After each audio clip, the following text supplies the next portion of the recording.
வாழ்க இவ்வையகம் வளத்துடன் வாழ்க வாழ்க. வாழ்க இம்மாநிலம் ஆழ்ந்துணர்ந்து அமைதியாக. அன்பர்களே, ஞானம் தொலைக்காட்சியில் புதிய ஒரு தொடக்கம், அறிவோம் அறிவியல் வா என்னும் பகுதி. இதிலே தொடர்ந்து நாம் அறிவியல் குறித்த செய்திகளை விரிவாக காண இருக்கிறோம். அதன் முதல் பகுதியாக இன்று தாவரங்கள் செடி கொடிகள் பேசுமா, அல்லது நாம் பேசுவதனை அல்லது நாம் வாழ்த்துவதனை அதை ஏற்று அது புரிந்து கொள்ளுமா என்கிற ஒரு அறிவியல் கேள்வி இருக்கிறது. இந்த அறிவியல் கேள்வியினை கண்ணதாசன் அவர்கள் முன்னமே கேட்டிருக்கிறார். கொடி அசைந்ததால் காற்று வந்ததா, காற்று வந்ததால் கொடி அசைந்ததா என்று கேட்டிருப்பார்.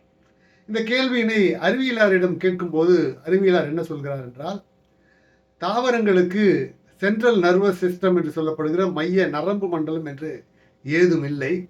அதே போல உணர்ச்சிகளை உள்வாங்கிக் கொள்ளுகிற புலன்கள், சென்சரி பார்ட்ஸ் என்று ஆங்கிலத்தில் சொல்கிறார்கள், அதுபோல் எதுவும் இல்லை. அவைகள் வளர்வதும் அவைகள் வாழ்வதும் போட்டோசிந்தசிஸ் என்று சொல்லப்படுகிற ஒளி சேர்க்கை என்பதன் மூலமாகத்தான். அது இருக்கிற இடத்தில் கிடைக்கிற நீர், சூரிய ஒளி, அது மட்டுமல்லாமல் நாம் வெளிவிடுகிற கார்பன் டை ஆக்சைடு, இவைகளை கொண்டுதான் அவைகள் வாழ்கின்றன, வளர்கின்றன என்று அறிவியல் செய்தி கூறுகிறது. ஆனால் அதே சமயத்தில் சர் டாக்டர் ஜகதீஷ் சந்திரபோஸ் அவர்கள் 1915ஆம் ஆண்டிலே ராயல் அறிவியல் கழகத்திலே ஒரு கருத்தினை நிறுவியிருக்கிறார்.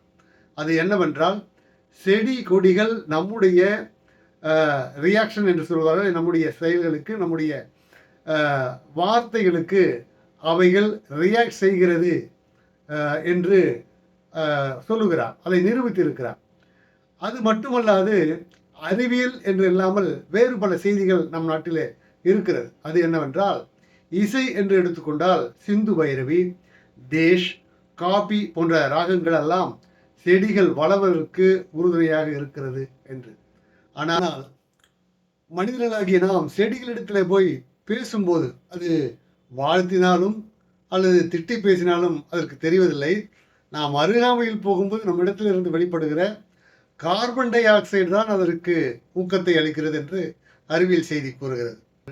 ஆனால் தத்துவஞானி வேதாத்ரி மாமுனி அவர்கள் நிர்மாணித்த ஆழியாறு அறிவு திருக்கோயில் வளாகத்தில் தொடர்ந்து வாழ்க வளமுடன் என்று ஒரு பகுதி வயலுக்கு சொல்லுவதன் மூலமும் இன்னொரு பகுதியை அவ்வாறு வாழ்த்து இல்லாது வளர்ப்பதன் மூலமாக ஆராய்ச்சி செய்து வாழ்த்தி வாழ்த்தி வளர்த்து வந்த அந்த பகுதி நன்றாக விளைச்சலை தந்தது என்று ஆராய்ச்சிகள் சொல்லுகிறார்கள்.